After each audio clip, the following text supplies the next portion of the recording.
السلام علیکم ورحمۃ اللہ تعالی وبرکاتہ۔ الصلاۃ والسلام علیک یا رسول اللہ صلی اللہ تعالی علیہ وسلم۔ اہدنا الصراط المستقیم،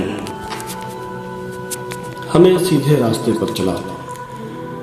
اللہ تعالیٰ کی ذات و صفات کی معرفت کے بعد اس کی عبادت اور حقیقی مددگار ہونے کا ذکر کیا گیا، اور اب یہاں سے ایک دعا سکھائی جا رہی ہے کہ بندہ یوں عرض کرے کہ اللہ عز و جل تو نے اپنی توفیق سے ہمیں سیدھا راستہ دکھایا، اب ہماری اس راستے کی طرف ہدایت میں اضافہ فرما اور ہمیں اس پر ثابت قدم رکھ۔ صراط مستقیم سے مراد عقائد کا سیدھا راستہ ہے جس پر تمام انبیاء کرام علیہ السلام چلے، یا اس سے مراد اسلام کا سیدھا راستہ ہے جس پر صحابہ کرام رضی اللہ تعالی عنہم، بزرگان دین اور اولیاء اعظام رحمۃ اللہ تعالی علیہ چلے، جیسا کہ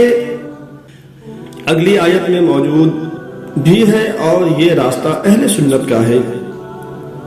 آج تک اولیاء کرام رحمۃ اللہ تعالی علیہ صرف اسی مسلک اہل سنت میں گزرے ہیں، اور اللہ تعالی نے انہیں راستے پر چلنے اور ان کے ساتھ ہونے کا فرمایا۔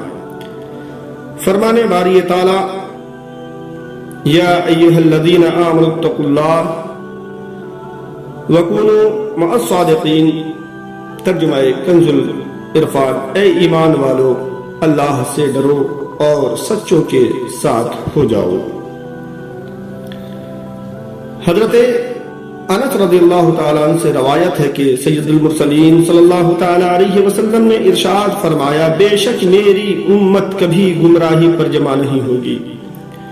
اور جب تم لوگ اختلاف دیکھو تو تم پر لازم ہے کہ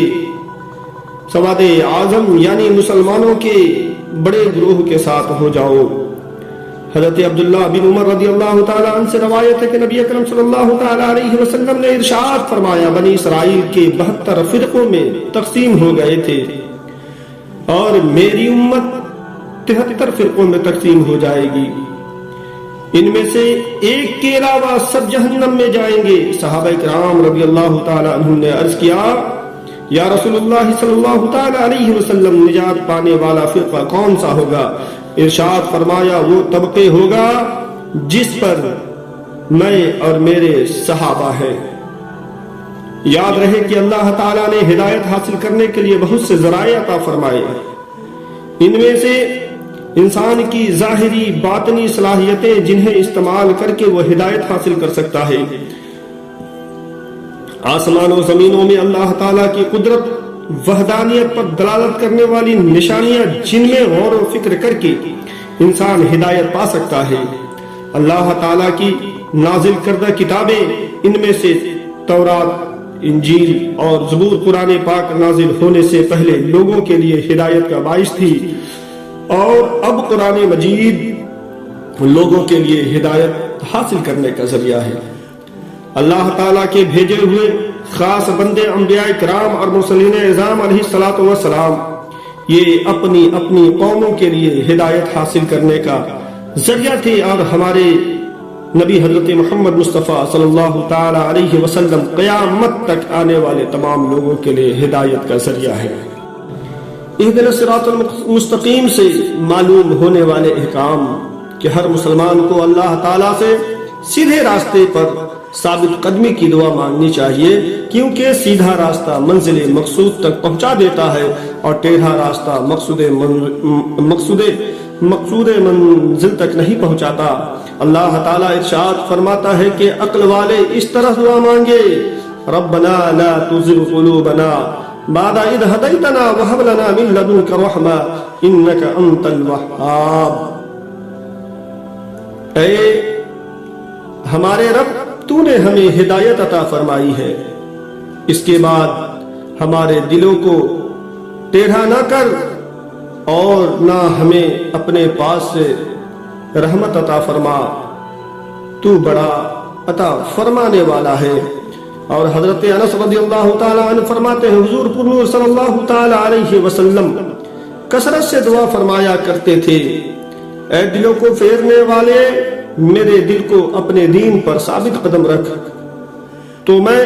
نے عرض کیا یا رسول اللہ صلی اللہ تعالی علیہ وسلم، ہم آپ پر اور جو کچھ آپ لائے ہیں ان سب پر ایمان رکھتے ہیں، تو کیا آپ کو ہمارے بارے میں کوئی خوف نہیں؟ حضور صلی اللہ تعالی علیہ وسلم نے ارشاد فرمایا، ہاں بے شک دل اللہ تعالی کی شان کے لائق اس کی انگلیوں میں سے دو انگلیوں کے درمیان ہے، وہ جسے چاہتا ہے انہیں پھیر دیتا ہے۔ عبادت کرنے کے بعد بندے کو دعا میں مشغول ہونا چاہیے، صرف اپنے لیے دعا نہیں مانگنی چاہیے بلکہ سب مسلمانوں کے لیے دعا مانگنی چاہیے، کہ اس طرح دعا مانگنے سے زیادہ دعا قبول ہو جاتی ہے۔ صراط الذین انعمت علیہم غیر المغضوب علیہم ولا الضالین، راستہ ان کا جن پر تو نے احسان کیا، ان کا جن پر غضب ہوا، اور نہ بہکنے ہوئوں کا، ان لوگوں کا راستہ جن پر تو نے احسان کیا، نہ کہ ان کا راستہ جن پر غضب ہوا اور نہ بہکنے والوں کا۔ یہ جملہ اس سے پہلے آیت کی تفسیر کے صراط مستقیم سے مراد ان لوگوں کا راستہ ہے جن پر اللہ تعالیٰ نے احسان و انعام فرمایا، اور جن لوگوں پر اللہ تعالیٰ نے اپنا فضل و احسان فرمایا ہے ان کے بارے میں ارشاد فرماتا ہے، اور جو اللہ اور رسول کی اطاعت کرے تو وہ ان لوگوں کے ساتھ ہوں گے جن پر اللہ نے فضل کیا، یعنی انبیاء اور صدیقین اور شہداء اور صالحین، اور یہ کتنے اچھے ساتھی ہیں۔ اس آیت سے دو باتیں معلوم ہوئی، جن امور پر بزرگان دین کا عمل رہا وہ صراط مستقیم میں داخل ہے۔ امام فخر الدین رازی رحمۃ اللہ تعالی علیہ فرماتے ہیں، بعض مفسرین نے فرمایا اہدنا الصراط المستقیم کے بعد صراط الذین انعمت علیہم کو ذکر کرنا اس بات کی دلیل ہے کہ مرید ہدایت اور مکاشفہ کے مقامات تک اس صورت پہنچ سکتا ہے کہ جب وہ کسی ایسے کامل پیر کی پیروی کرے جو درست راستے کی طرف اس کی رہنمائی کرے، غلطیوں اور گمراہیوں کی جگہوں سے اسے بچایا کرے،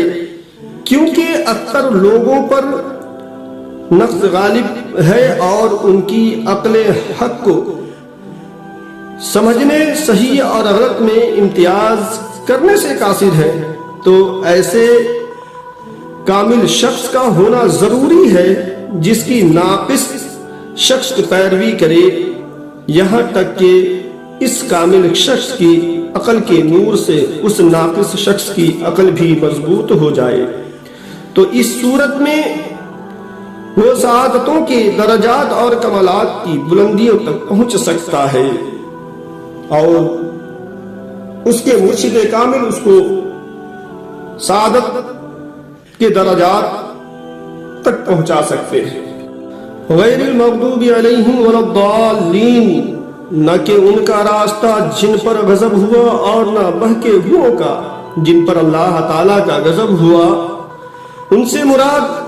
یہودی، اور بہکے ہوئوں سے مراد جو ہے عیسائی ہے، جس کا جیسا کہ سنن ترمذی میں ہے، اور امام فخر الدین رازی رحمۃ اللہ تعالی علیہ نے بھی یہ لکھا ہے کہ جن پر غضب ہوا ان سے مراد بد عمل ہے، اور بہکے ہوئوں سے مراد بد عقیدہ لوگ ہیں۔ ہر مسلمانوں کو چاہیے کہ وہ عقائد، اعمال، سیرت، صورت ہر اعتبار سے یہودیوں، عیسائیوں اور تمام کفاروں سے الگ رہے، نہ ان کے طور طریقے اپنائے اور نہ ہی ان کے رسم و رواج اور فیشن اختیار کرے، اور ان کے دوستوں اور صحبتوں سے دور رہے، اپنے آپ کو قرآن و سنت کے سانچے میں ڈھالنے میں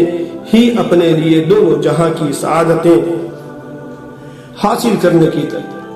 سعادتیں حاصل کی جا سکتی ہے. یعنی کہ بد مذہبوں سے بھی بچیں، کفار سے بھی بچیں، اور ان کے علاوہ جو بھی ان کے رہن سہن ڈھنگ طور طریقے ہیں ان سے بھی بچنے کی کوشش کریں. ہمارے بزرگان دین نے ہمیں یہی طریقہ بتایا ہے کہ اسلام پہ زندگی گزارنے کے لیے ہمیں اسلام کے طریقے رہن سہن کے ہی ساتھ رہنے کا اور چلنے کا ڈھنگ سیکھنا چاہیے، اپنے بچوں کو سکھانا چاہیے. سورہ فاتحہ کی سیشن جو ہے کمپلیٹ کیا اور آگے سورہ بقرہ کی تیاری چل رہی ہے. انشاءاللہ عز و جل جلد از جلد آپ کے بیچ وہ بھی پیش کروں گا. اللہ تبارک و تعالیٰ کی بارگاہ میں دعا ہے کہ سب سے پہلے ہمیں اور تمام اہل سنت والجماعت کو